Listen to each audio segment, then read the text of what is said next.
All right, let's do a Sam Calder drone fly through tutorial. And this is not reverse footage either. I'm gonna show you exactly how I actually get these shots after the intro. How's it going, guys? My name is Andrew Murphy from Down Under in Gold Coast, Australia. So flying through gaps with your drone is a surefire way to, number one, get freaking dope looking shots. Number two, crash a drone and break it. So before we get started, this is all on you. This is not my fault if you crash it. I'm just gonna show you how I do it. And if you wanna go out and try it, that's up to you. Plus stick around to the end and I'll show you my free LUT for the Mavic Mini to make it look super cinematic. The first thing basically when you are looking to do like a fly through shot with a drone, I try line up like a whole bunch of gaps. If you can line something up straight and see exactly through it, then that's basically all you have to do and you just fly through the gap. It makes it pretty easy. Essentially what we've been doing is walking around this park and trying to find some areas or some gaps that all line up that we can fly through. And if we look kind of like down here, there's a whole bunch of trees down here which are basically like line up and we can see all the way through it. The reason I've chosen this spot as well is that if we look at out here, it opens up onto like an expanse. I don't have to worry about looking where it's going, like where I'm flying it. I can kind of put it down by my side and pretend like I'm just a bystander and it can just fly backwards. I don't have to worry about hitting anything. So that's a plan anyway. Hopefully I don't crash it.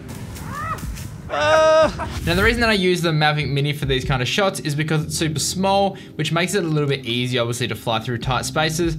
And because it is cheap as well, if I crash it or I lose it, it's not that big a deal. However, the downside of using something like the Mavic Mini is that you can't turn off these bottom sensors while still retaining that actual GPS. Oh no, while still retaining that GPS positioning functionality. So you can obviously tape over it and it stops the sensors working, but then you lose that GPS positioning. Keep this in mind, if you're flying in say like a forest and you don't have GPS, if you're flying it towards you, it may not stop, which I have definitely done before. Another thing to look out for when choosing a gap is to make sure that you can actually clearly see the drone visually when you're actually flying through it, because sometimes like if you have a dark spot where you're actually flying through and the drone goes through like a dark spot in the shade, you basically lose it and you can't see where it is. And sometimes you require something light. You require, you know, I don't know, like a light patch on a tree or something. So just when you're flying, just make sure that when you're actually flying through, you can see your drone at all times. There's no spots where it goes dark and you lose actual visual line of sight of the drone, because that will cause a lot of problems. Now the reason that I fly line of sight is because there is a slight delay between the drone's video and the actual feed that you see on your phone. And it's also kind of hard to tell like how close you are to something when you're looking through the drone's camera. So by flying line of sight, you can make like corrections way quicker, like before you would actually see it on the screen itself. So let's go for a take, because that dog is starting to run over. So basically we're just gonna fly straight backwards and keep an eye on the drone, not on the screen, and make corrections. And then as we come up to the opening, I'm basically gonna pretend like I'm just walking, watch out, watch out, watch out, watch out, and then just like continue the shot, but obviously I'd have it by my side or something rather than looking at the screen. But I mean, that actually seemed to work pretty good. Almost like ran into you. Now when you do start doing this, start off slow and slowly work your way up. Don't just like bang into sports mode and just freaking like YOLO it, because you will crash and you will break something. Usually I do a gap 3, 4, 5 times maybe, but like the first one I do is super slow to make sure the drone's actually gonna fit through it. And then the more times I do it, the faster I get, till it gets to the point where I'm actually happy with the speed and how everything looks. Now in terms of camera settings, I don't really care that much about the shutter speed. Obviously there's that 2:1 rule, but because I'm gonna add motion blur in afterwards in the editing, it doesn't really matter. But if you obviously do have like an ND filter or a polarizer that you can put on this, then put that on because it will help.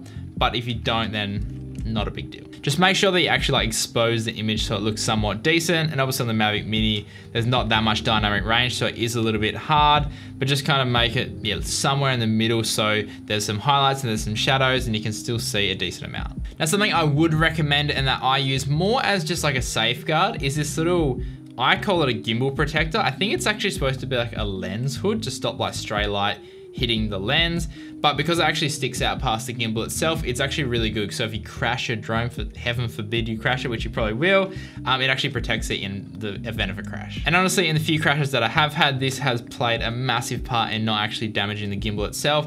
And if any of you are worried about this actually getting in shot, it's fine unless you like do really crazy moves. Like if you crash it, then you might see it, but generally when you're flying backwards and you're not really doing anything crazy, you won't see this in the shot. Now, once we've actually shot it, the editing treatment is pretty similar. Basically, I just throw it into my editing software and I add some motion blur. I add my Mavic Mini Cinematic LUT, do a few little tweaks to the color, add a little bit of sound design, and then that's basically it. And if you do want to grab this free LUT that I've made for the Mavic Mini to make your footage look a little bit more cinematic, I've left a link down in the description below so you can grab it for yourself. Now, if you do try this out, be sure to tag me on Instagram at AndrewMurphyWA so I can definitely check it out. But yeah, that's basically it. So if you did like this tutorial, then consider liking and subscribing. And as always, guys, stay creative and just be you. See ya.